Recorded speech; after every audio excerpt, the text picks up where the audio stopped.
Hi everyone, welcome to La Cosedora Nail Art. I'm Lady and today we will be doing this amazing unicorn design with nail art stencils. So let's do it! For this design, I will be using the La Cosedora 601 nail art stencils collection, as well as mini nail art stencils. It's very simple to use these stencils.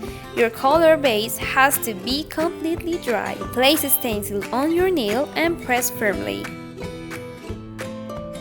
Then apply polish and remove immediately.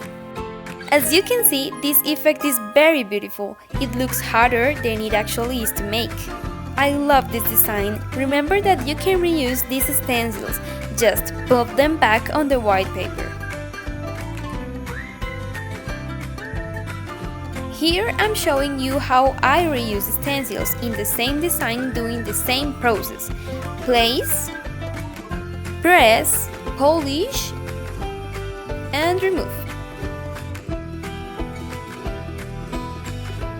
Just a little cleaning there and finish by applying top coat so your design will last more time. Hope you like it! Tell me in comments what do you think of this design.